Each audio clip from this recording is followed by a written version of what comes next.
A vingança é a parte menos importante de Spider-Rose. É só uma isca e um motor inicial. Mas a história de verdade, o que faz esse episódio ser tão poderoso, começa exatamente quando a vingança é deixada de lado. De cara, a gente já conhece logo uma mulher que é praticamente um robozão. É só movida por ódio. Ela vive para minerar e encontrar um objeto de valor incalculável, mas não simplesmente por riqueza. Na verdade, ela quer barganhar esse objeto por uma arma definitiva. E a história começa quando ela encontra esse objeto. Um instrumento que vai finalmente trazer seu acerto de contas. Mas só para contextualizar, tá? Aquela pedra não é só uma pedra. Para muitos ela é uma fonte de energia absoluta. E para nossa protagonista, ela é a representação de anos de ódio e dor e muito planejamento. É basicamente tudo que ela tem. E então, meu amigo, vem a cena de negociação, que é praticamente o ponto de virada da história. Ela coloca o seu tudo na mesa, esperando como proposta aquela arma definitiva de vingança. Mas o que ela recebe em troca? A porra de um pet, um bicho esquisito e gosmento. A decepção no rosto dela, cara, é palpável. O roteiro nos faz sentir que aquela troca é uma traição, que definitivamente não compensa. Mas é aí que tá a genialidade de todo o roteiro, porque ela não recebeu o que ela queria, mas sim o que precisava. No começo ela rejeita, mas a criatura é insistente. Ela não entende nem o luto e nem o ódio da nossa protagonista. Aquele bebê criatura só entende a necessidade de contato e calor.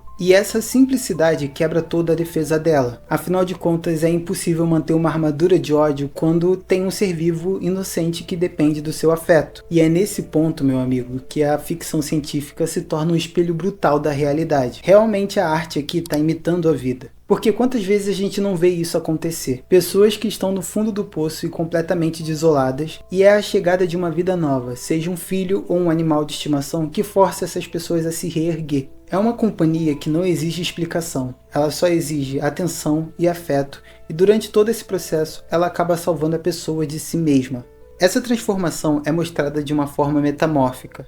Aquela mulher que antes era retratada como um ciborgue ou um robozão, agora deixa suas partes de metal de lado, mas não literalmente ou fisicamente, e sim mentalmente e emocionalmente. Por isso que quando o vilão final aparece, a luta já não faz mais sentido, ela não tem mais peso na história. A vitória dela contra o vilão é um fato, é um alívio, mas momentâneo, porque no final o que sobra é o grito e aquele vazio. Que a verdadeira guerra que estava acontecendo nesse episódio era a escuridão que tinha dentro dela e que já tinha sido superada muito antes desse vilão chegar. E isso nos leva ao sacrifício final, que é a mensagem mais poderosa desse episódio.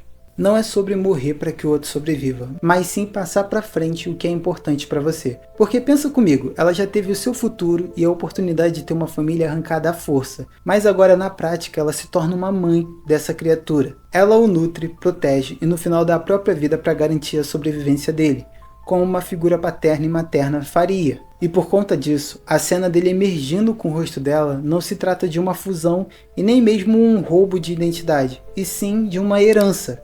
É a forma mais literal e brutal de dizer que o legado dela foi passado para frente e não é de destruição, mas sim de afeto e continuação.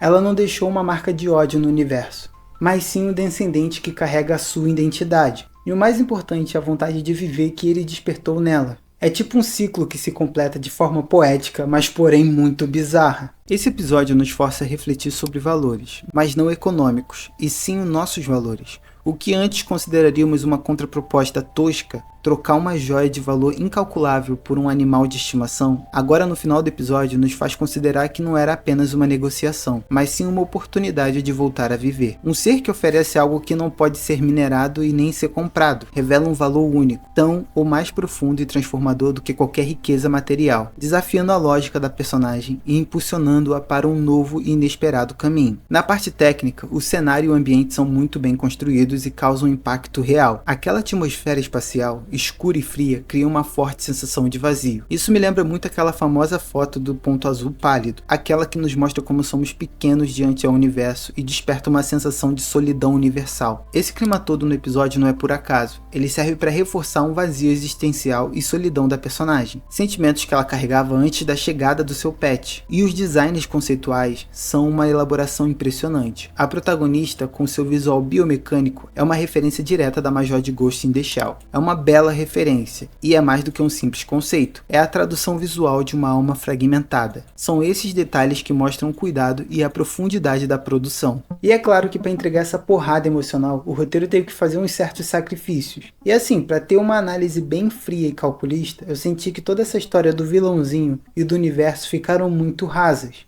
Foi uma escolha que funcionou muito bem, mas que deixou aquele gostinho de que faltou alguma coisa, sabe? Mas assim, vamos considerar que em uma animação de 17 minutos não tem como desenvolver muito bem nem um personagem, muito menos um universo. Mas resumindo todo esse episódio, Spider-Rose usa a vingança como desculpa para contar uma história sobre legado e afeto. E nos mostra que às vezes a melhor escolha não é tentar consertar o passado, mas sim garantir o futuro, mesmo que esse não seja o nosso. E é isso, pessoal, espero que vocês tenham gostado. Se gostou, não deixe de comentar e dar um like para incentivar mais vídeos como esse. E comenta aqui o que vocês acharam da análise e desse episódio. E até a próxima. Valeu!